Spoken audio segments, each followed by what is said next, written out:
Vikki Petersen here.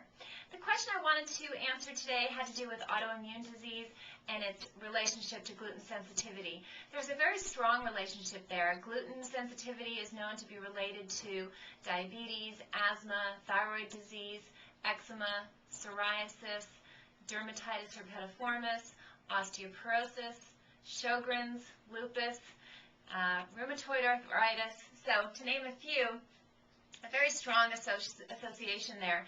Now, when you think of thyroid disease and rheumatoid arthritis and diabetes, you might think, those are pretty disparate diseases. They don't have a lot in common.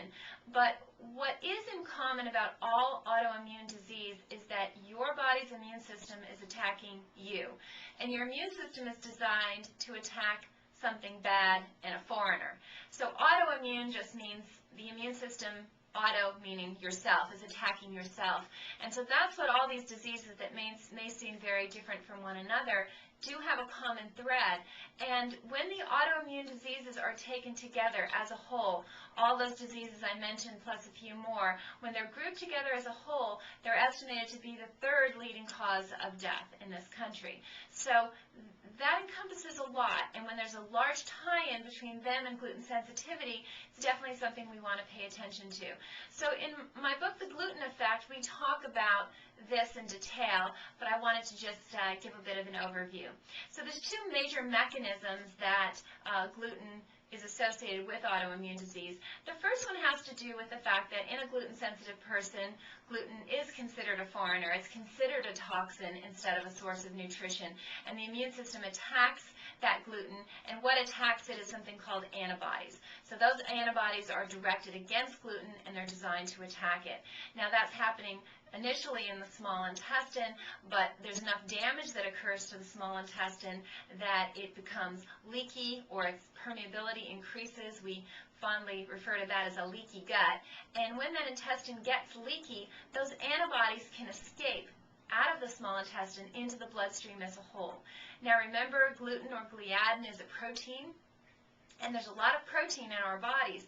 So what happens here is that once those antibodies leave that small intestine and they're circulating throughout the body, there's parts of our body that the protein structure is very similar to gluten's protein structure. So there's really just a confusion that takes place here. It's called a cross-reactivity. So that antibody is attacking a part of your body, and that is the beginning of autoimmune disease.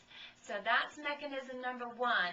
Those antibodies escape out of the small intestine, they're in the circulation as a whole, and they start attacking parts of your body because they're confused. They think it's gluten when it's not. And this is a very well-established mechanism. The other mechanism has to do with our adrenal glands, or our stress gland. The adrenal gland is also known as that. And what happens as the adrenal glands weaken is they don't make enough of a hormone called cortisol. What cortisol does is it keeps our immune system in check so that it doesn't get over-vigilant, and it just attacks what it's supposed to attack.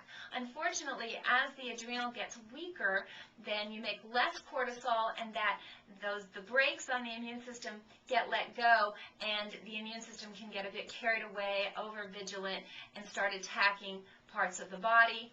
So another mechanism resulting in autoimmune disease. We see this on a lighter note with allergies. People who have adult onset allergies, never used to react to pollen and things like that in their environment. As their adrenal function goes down, suddenly they start reacting to different allergens in the environment. So we definitely see this mechanism at play. The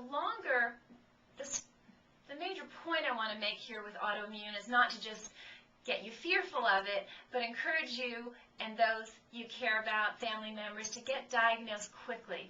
Because it's estimated that the less time that you're consuming gluten when you're sensitive to it, the less your chances are of developing an autoimmune disease.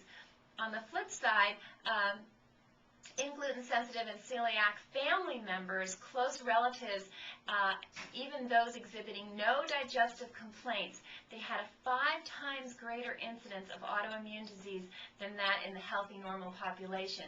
Now, it's thought perhaps that these quote-unquote asymptomatic family members were probably and likely gluten sensitive, and just because they didn't have digestive complaints, they were put sort of outside that celiac arena, which we know is a big mistake.